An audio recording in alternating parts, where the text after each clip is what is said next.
Hey guys, welcome back to another episode of Fight Talk with Lever Talk. So today we're going to be talking about the return of the notorious Conor McGregor. Okay, so I mean, everyone knows who Conor McGregor is. Anyone who watched combat sports should know who Conor McGregor is. Conor McGregor is by far the most... I can't even put words to it. The charisma around Conor McGregor is insane, right? We all know this.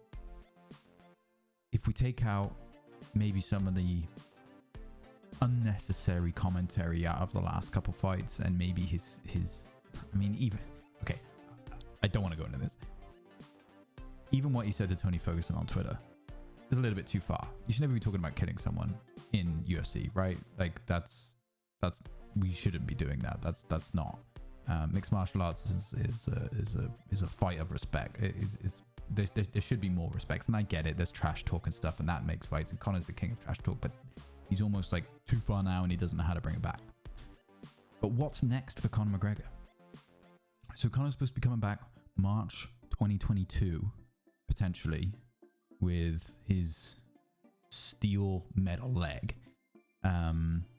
Now he has some options on the table, doesn't he? Let's be honest. He's got Poirier 4, depending on what happens out of Oliveira and Poirier. He's got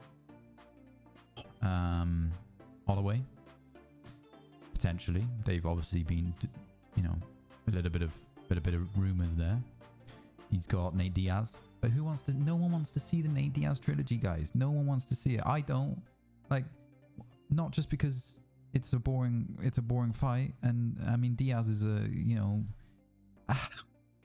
Okay, let's just quickly talk about McGregor Diaz right now, okay? So McGregor had to come back and win the second fight. If he didn't win the second fight, he probably wouldn't have been taken as seriously as he did further on, right? But the third fight is going to be boring. Nate Diaz can be dangerous. We've seen it, even against Leon Edwards. Look, man, the man was a human punchback for 5 rounds, but he still nearly knocked him out in the last minute. It's a dangerous fight for him to come back on. He needs a tune-up fight, and he not like a Donald Cerrone level fight where he came in. And all respect to Donald Cerrone, man, the man's an elite level fighter and was for years, but he was just the wrong fighter at the time. He's on a downward slope. So do you put him in against someone who's on a downward slope, or do you put someone in on an upward slope? You kind of need to find that balance, right? And it's hard because the lightweight division is a heavy division of elite fighters. So what do you do? Personally, I think putting him against, I wouldn't mind seeing Felder come back. Sorry, Paul. I think Paul Felder coming back and fighting Conor for the money fight, for him, for Felder, for the respect of it, would be a good fight. I don't want to see him against Rafael dos Anjos because I feel like Rafael dos Anjos is a bigger dude. I think he might bully Conor around a little bit. If you look at Conor maybe coming back at 170, okay, well, what if he comes back at 170? I mean, 170 is a tough division too, right? You've got, I mean, he's not going to be fighting Usman. Usman would destroy him.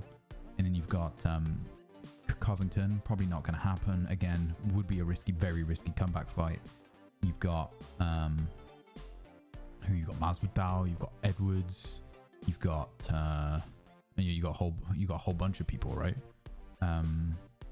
And it's a risky fight for everyone. Like, what do you do? I would probably put him against, if I was going to have a guess, I think I would put Conor against Dan Hooker. I think it would be a really good matchup for Conor. Both strikers do like a little bit of grappling.